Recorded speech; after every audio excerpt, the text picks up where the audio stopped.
Hello guys. तो स्वागत है आपका हमारे चैनल पे जिसका नाम है लेट्स स्टडी। तो आज का जो हमारा टॉपिक है वो कुछ इस प्रकार होने वाला है। आज हम कुछ ऐसे सब्सटेंसेस या फिर कुछ ऐसे मटेरियल्स के बारे में पढ़ेंगे जो कि इलेक्ट्रिसिटी कंडक्ट करते हैं या तो नहीं करते हैं, यानी कि उनकी कंडक्टिविटीज़, उनके एग्जाम्पल्स और उनकी प्रॉपर्टीज़ के बारे में समझेंगे। तो सबसे पहला जो हमारा मटेरियल है वो है कंडक्टर या फिर कंडक्टर्स। तो जैसे कि इसका नाम सजेस्ट करता है, A conductor is a substance which has free electrons to conduct electricity। यानी कि ऐसे सब्सटेंसेस जिनके पास फ्री इलेक्ट्रॉन्स होते हैं, यानी फ्री मोबिल इलेक्ट्रॉन्स होते हैं जो कि इलेक्ट्रिसिटी कंडक्ट कर सकते हैं, उन्हें कहा जाता है कंडक्टर्स। जो इलेक्ट्रॉन्स होते हैं उनका फ्री होने का मतलब क्या है, इस सेंस को समझते हैं। इलेक्ट्रॉन्स जैसे कि आप जानते हैं एटम से बाउंडेड होते हैं क्योंकि वो न्यूक्लियस की तरफ रेगुलरली अट्रैक्ट होते रहते हैं। उन न्यूक्लियस और इलेक्ट्रॉन्स के बीच में एक फोर्स ऑफ अट्रैक्शन होता है, न्यूक्लियस उन्हें अपनी तरफ खींचता रहता है।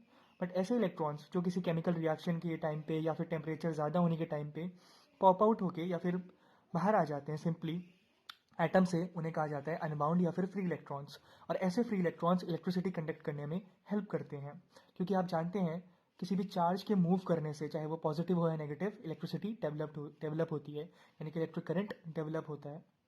तो ऐसे सब्सटेंसेस जिनके पास फ्री इलेक्ट्रॉन्स हों इलेक्ट्रिसिटी कंडक्ट करने के लिए, उन्हें कहा जाता है कंडक्टर्स। इनकी जो कंडक्टिविटी है, कंडक्टिविटी को कैसे दिखाते हैं, तो कंडक्टर्स जो हैं यानी मेटल्स जो हैं उनकी जो कंडक्टिविटी है उसकी रेंज होती है 10⁴ ओम इनवर्स मीटर इनवर्स से लेकर 10⁷ ओम इनवर्स मीटर इनवर्स तक। ओम एक रेजिस्टेंस की यूनिट है, ये आपको आगे बताया जाएगा जब हम रेजिस्टेंस के बारे में पढ़ेंगे। और कंडक्टिविटी उसका अपोजिट होता है। बेसिकली वो रेजिस्टिविटी का अपोजिट होता है, बट रेजिस्टिविटी भी एक तरीके की रेजिस्टेंस होती है। तो आप समझ सकते हैं कंडक्टिविटी जिसकी ज़्यादा होगी मतलब वो आसानी से कंडक्ट करेगा इलेक्ट्रिसिटी को, और जिसकी रेजिस्टिविटी ज़्यादा होगी वो इतनी ही मुश्किल से कंडक्ट करने में उसको मुश्किलें आएंगी। तो कंडक्टर की कंडक्टिविटी काफ़ी ज़्यादा होती है, उसकी रेंज आप देख ही चुके हैं 10⁴ ओम इनवर्स मीटर इनवर्स से लेकर 10⁷ ओम इनवर्स मीटर इनवर्स तक है। तो ये इलेक्ट्रिकल कंडक्टिविटी इसकी बहुत ज़्यादा है, यानी कि आसानी से इलेक्ट्रिसिटी को कंडक्ट कर सकता है। इसके एग्जाम्पल देखे जाए तो ऑल मेटल्स, यानी कि हर मेटल इसका एग्जाम्पल है, जैसे कि कॉपर, एल्यूमिनियम, सिल्वर, गोल्ड। और बेसिकली जो सिल्वर है वो है बेस्ट कंडक्टर इलेक्ट्रिसिटी का। Silver is the best conductor of electricity. But फिर भी हम घर की जो वायरिंग होती है उसमें सिल्वर को यूज़ करने के बजाय हम यूज़ करते हैं हमारे कॉपर को, बिकॉज कॉपर जो है वो चीप है, इजीली अवेलेबल है। और जो सिल्वर होता है वो काफ़ी एक्सपेंसिव होता है, कॉस्टली होता है, जैसे कि आप जानते ही हैं। तो इसी कारण की वजह से हम कॉपर को यूज़ करते हैं। तो कंडक्टर एक ऐसा सब्सटेंस है जिसके पास फ्री इलेक्ट्रॉन्स होते हैं इलेक्ट्रिसिटी कंडक्ट करने के लिए। कंडक्टिविटी की इसकी रेंज आप पढ़ ही चुके हैं, 10⁴ से लेकर 10⁷ ओम इनवर्स मीटर इनवर्स तक इसकी रेंज है कंडक्टिविटी की, इलेक्ट्रिकल कंडक्टिविटी की। एग्जाम्पल इसके हर तरीके के मेटल्स होते हैं। मोस्ट कॉमनली हम सिल्वर को बेस्ट कंडक्टर ऑफ इलेक्ट्रिसिटी कहा जाता है, बट मोस्ट कॉमनली जो हम यूज़ करते हैं वो कॉपर है, जो घर की नॉर्मल वायरिंग्स में यूज़ किया जाता है। तो आइए जो हमारा नेक्स्ट मटेरियल है, नेक्स्ट सब्सटेंस जो है उसके बारे में पढ़ते हैं। तो हमारा जो नेक्स्ट सब्सटेंस है वो है insulator. Insulator substances having no free electrons to conduct electricity are known as insulators. मतलब इंसुलेटर एक ऐसा सब्सटेंस है, एक ऐसा मटेरियल है जिसके पास फ्री इलेक्ट्रॉन्स है ही नहीं। उसके सारे इलेक्ट्रॉन्स बाउंडेड हैं उसके एटम पे, उसके एटम के न्यूक्लियस से बाउंडेड है एकदम। तो उसके पास कोई फ्री इलेक्ट्रॉन्स है ही नहीं, तो इलेक्ट्रिसिटी कंडक्ट कैसे करेगा। तो इसीलिए इंसुलेटर्स की इलेक्ट्रिकल कंडक्टिविटी काफ़ी कम होती है, आप देख भी सकते हैं। जो इलेक्ट्रिकल कंडक्टिविटी इंसुलेटर्स की वो 10⁻⁻20 ओम इनवर्स मीटर इनवर्स से लेके 10⁻10 ओम इनवर्स मीटर इनवर्स तक है। देखिए कितनी कम है, पॉइंट समथिंग, 0.0000020 टाइम्स या फिर 10 times ohm inverse meter inverse, इतनी इनकी है, बहुत कम। और इसके एग्जाम्पल आप देख ही सकते हैं, वुड, पेपर, रबर, प्लास्टिक। कभी आपने वुड को, पेपर को, रबर को, प्लास्टिक को इलेक्ट्रिसिटी कंडक्ट करते हुए देखा होगा? नहीं। इसलिए वो इंसुलेटर्स के एग्जाम्पल्स हैं क्योंकि उनके पास फ्री इलेक्ट्रॉन्स होते ही नहीं इलेक्ट्रिसिटी कंडक्ट करने के लिए। और इनकी इलेक्ट्रिकल कंडक्टिविटी आप देख ही सकते हैं कितनी कम है। तो अब जो हमारा नेक्स्ट सब्सटेंस है वो है सेमीकंडक्टर्स। सेमीकंडक्टर्स यानी कि हाफ कंडक्टर्स। सेमी का मतलब होता है हाफ, कंडक्टर्स का मतलब मैं आपको समझा ही चुका हूँ। तो सेमीकंडक्टर्स ऐसे सब्सटेंसेस हैं, ऐसे मटेरियल्स हैं जिनकी कंडक्टिविटी कंडक्टर्स से तो कम है बट इंसुलेटर्स से ज़्यादा है। यानी इनकी जो कंडक्टिविटी है, इलेक्ट्रिकल कंडक्टिविटी यानी इलेक्ट्रिसिटी को कंडक्ट करने की क्षमता, चार्ज को फैलाने की, चार्ज को बहाने की क्षमता, वो कंडक्टर्स से कम है बट इंसुलेटर्स से ज़्यादा है। जैसे कि आप देख सकते हैं इनकी इलेक्ट्रिकल कंडक्टिविटी की जो मैथमेटिकल रेंज है वो 10⁻⁻6 ओम इनवर्स मीटर इनवर्स से लेके 10⁴ ओम इनवर्स मीटर इनवर्स तक है। एग्जाम्पल सेमीकंडक्टर्स के आप जानते ही हैं, ग्रुप 14 के एलिमेंट्स सिलिकॉन, जर्मेनियम, या फिर एक कंपाउंड होता है गैलियम आर्सेनाइड GaAs, वो भी इसका एक एग्जाम्पल है। पी टाइप और एन टाइप भी इसके सेमीकंडक्टर्स होते हैं, बट वो अभी आपके सिलेबस में नहीं है। अभी के लिए बस आप इतना समझ लीजिए कि semiconductors are those substances which have conductivity between that of conductors and insulators. Electrical conductivity की इनकी range 10⁻⁻⁶ ohm inverse meter inverse से लेके 10⁻⁴ ओम इनवर्स मीटर इनवर्स तक है। एग्जाम्पल इनके सिलिकल, जर्मेनियम, गैलियम आर्सेनाइड एक्सेट्रा है। हमारा नेक्स्ट मटेरियल है वो है एलॉय, यानी कि एलॉयज। तो जैसे कि आप जानते हैं, छोटी क्लासेस में आपको पढ़ा चुके हैं कि जो एलॉयज होते हैं वो दो या दो से ज़्यादा मेटल्स के मिक्सचर होते हैं। तो एलॉयज अगर मेटल के मिक्सचर हैं और मेटल इलेक्ट्रिसिटी कंडक्ट करते हैं, तो जो आपके एलॉयज हैं वो भी इलेक्ट्रिसिटी कंडक्ट करेंगे।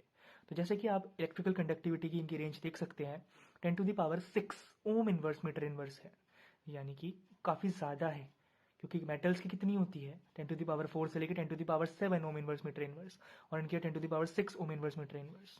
तो ये भी इलेक्ट्रिसिटी अच्छे से कंडक्ट कर सकते हैं, बट कंडक्टर से कम करते हैं। इनकी इलेक्ट्रिकल कंडक्टिविटी ज़्यादा तो है, इंसुलेटर्स से ज़्यादा है, सेमीकंडक्टर्स से भी ज़्यादा है, बट कंडक्टर्स से कम है। और ये होते क्या है, मेटल्स के मिक्सचर्स। एग्जाम्पल्स देख सकते हैं आप, निकल एक मेटल लिया, क्रोमियम एक मेटल लिया, और उसको एक दूसरे में ब्लेंड कर दिया। थोड़ा बहुत अमाउंट ऑफ आयरन भी लेते हैं, बट इतना ज़्यादा नहीं होता है, इसलिए हम इसको कंसीडर नहीं करते। तो हमारे पास एक अलॉय बनता है निक्रोम, जो कि निकल और क्रोमियम का मिक्सचर है। उसी प्रकार हमारे पास ब्रास और स्टील, ये भी एलॉयज के एग्जाम्पल्स हैं, और ये भी इलेक्ट्रिसिटी कंडक्ट करने की क्षमता रखते हैं। तो अब जो हमारा नेक्स्ट मटेरियल है, नेक्स्ट सब्सटेंस है, वो है इलेक्ट्रोलाइट्स। तो जो इलेक्ट्रोलाइट्स होते हैं, केमिस्ट्री में आपने पढ़ा होगा, वो कुछ इस तरीके के कंपाउंड्स हैं जो कि इलेक्ट्रिसिटी कंडक्ट तो कर सकते हैं, बट अपनी एक्वस स्टेट में, यानी कि अपनी लिक्विड स्टेट में। ये मॉल्टन स्टेट में और सॉलिड स्टेट में इलेक्ट्रिसिटी कंडक्ट नहीं करते हैं। और इनकी जो इलेक्ट्रिकल कंडक्टिविटी की रेंज है वो 10⁻⁻² माइक्रो सीमेंस पर सेंटीमीटर से लेकर 10⁻⁴ माइक्रो सीमेंस पर सेंटीमीटर है। माइक्रो सीमेंस पर सेंटीमीटर इलेक्ट्रिकल कंडक्टिविटी की रेंज होती है। और ये आप जानेंगे कि इसकी ऐसा यूनिट ऐसी क्यों है, औरों की जैसी क्यों नहीं है। केमिस्ट्री में आप समझेंगे इस चीज़ को 11th में। अभी के लिए बस इसको इतना समझ लीजिए कि इसकी रेंज 10⁻⁻² माइक्रो सीमेंस पर सेंटीमीटर से लेके 10⁻⁴ माइक्रो सीमेंस पर सेंटीमीटर तक होती है। और इलेक्ट्रोलाइट्स अपनी मॉल्टन यानी कि सॉलिड स्टेट में इलेक्ट्रिसिटी कंडक्ट नहीं कर सकते, क्योंकि उस स्टेट में उनके पास फ्री आयंस नहीं होते हैं जो कि बहकर इलेक्ट्रिसिटी बनाए, बल्कि एक्वस स्टेट में इनके पास होते हैं फ्री आयंस, कैटायंस और एनायंस, और उस स्टेट में इलेक्ट्रिसिटी कंडक्ट करते हैं अपनी एक्वस स्टेट में। एग्जाम्पल इनके NaCl, जिसमें Na पॉजिटिव कैटायन और Cl नेगेटिव एनायन है, KCl जिसमें K positive Cl negative cation anion है, और KNO3 जिसमें K पॉजिटिव और NO3 नेगेटिव कैटायन एनायन है। ओके, तो गाइज अब जो हमारा नेक्स्ट टॉपिक है वो है चार्ज कैरियर्स के ऊपर। जैसे कि डिफरेंट डिफरेंट सब्सटेंसेस के बारे में हमने पढ़ा, डिफरेंट मटेरियल्स के बारे में हमने पढ़ा। उन मटेरियल्स के अंदर अलग अलग चार्ज कैरियर्स होते हैं। चार्ज कैरियर्स मतलब वो मोबिल फ्री छोटे छोटे पार्टिकल्स जो मूव करें और इलेक्ट्रिसिटी को कॉन्स्टिट्यूट करें किसी भी पर्टिकुलर सब्सटेंस में। तो आइए देखते हैं। जैसे जो कंडक्टर्स हैं, यानी कि जो मेटल्स हैं, उनके लिए तो आप पढ़ ही चुके हैं। फ्री इलेक्ट्रॉन्स, जो फ्री इलेक्ट्रॉन्स हैं उन कंडक्टर्स के अंदर वो जो घूम रहे हैं वही इलेक्ट्रिसिटी कंस्टिट्यूट करेंगे। सेमीकंडक्टर्स के लिए भी इलेक्ट्रॉन्स हैं, क्योंकि इनके नाम में ही कंडक्टर है, बट एक और चीज़ है, वो है होल्स। तो आइए समझते हैं होल्स क्या होते हैं। जैसे कि इलेक्ट्रॉन्स हैं, उन इलेक्ट्रॉन्स को आपने एनर्जी दी, चाहे लाइट के फॉर्म में, चाहे टेम्परेचर के फॉर्म में, चाहे किसी भी फॉर्म में। वो एनर्जी को प्राप्त करते ही इलेक्ट्रॉन्स अपनी जगह से पॉप आउट हो जाएंगे, यानी बाहर निकल जाएंगे, और जो उनकी जगह थी जहाँ से वो निकले हैं वहाँ पर एक वैकेंसी क्रिएट हो जाएगी। अब उस जगह से, उस पर्टिकुलर जगह से एक नेगेटिव चार्ज निकला है, तो नेगेटिव के निकलने की वजह से वहाँ पर एक पॉजिटिव चार्ज आ जाएगा। एक वैकेंसी है पॉजिटिव चार्ज वाली। तो होल्स जो हैं उनको आप ऐसे समझ सकते हैं कि वो पॉजिटिव चार्ज हैं, पॉजिटिव चार्ज्ड वैकेंसी हैं, ऐसा कह सकते हैं आप इन्हें, होल्स को। इलेक्ट्रॉन्स और होल्स दोनों मिलकर इलेक्ट्रिसिटी को कॉन्स्टिट्यूट करते हैं किसी भी पर्टिकुलर सेमीकंडक्टर में। एलॉयज, एलॉयज इनके लिए भी इलेक्ट्रॉन्स हैं, क्योंकि एलॉयज होते क्या हैं, मिक्सचर ऑफ मेटल्स, और मेटल्स क्या होते हैं, कंडक्टर्स। तो कंडक्टर्स के लिए जब इलेक्ट्रॉन्स हैं तो एलॉयज के लिए भी क्या होंगे, इलेक्ट्रॉन्स। इलेक्ट्रोलाइट्स, इलेक्ट्रोलाइट्स के बारे में आपने पढ़ा कि ये लोग अपनी मॉल्टन स्टेट में इलेक्ट्रिसिटी को कंडक्ट नहीं कर सकते, बट अपनी एक्वस स्टेट में कर सकते हैं। एक्वस स्टेट में डालते ही ये दो पार्ट्स में डिवाइड हो जाते हैं, और वो पार्ट्स क्या होते हैं, आयंस। आयंस किस किस टाइप के हो सकते हैं, दो टाइप के। First is cations, another one is anions. Cations मतलब पॉजिटिव चार्ज वाले आयंस, और एनायंस मतलब नेगेटिव चार्ज वाले आयंस। पॉजिटिव नेगेटिव दोनों की वजह से इलेक्ट्रिसिटी कंस्टिट्यूट होती है इलेक्ट्रोलाइट्स में। ओके, तो आज के लिए बस इतना ही। फिर आने वाली वीडियोस में हम पढ़ेंगे रेजिस्टेंस, कंडक्टेंस, रेजिस्टिविटी, कंडक्टिविटी और ऐसे ही कुछ अलग टॉपिक्स के बारे में। तो मिलते हैं नेक्स्ट वीडियो में, तब तक के लिए थैंक यू।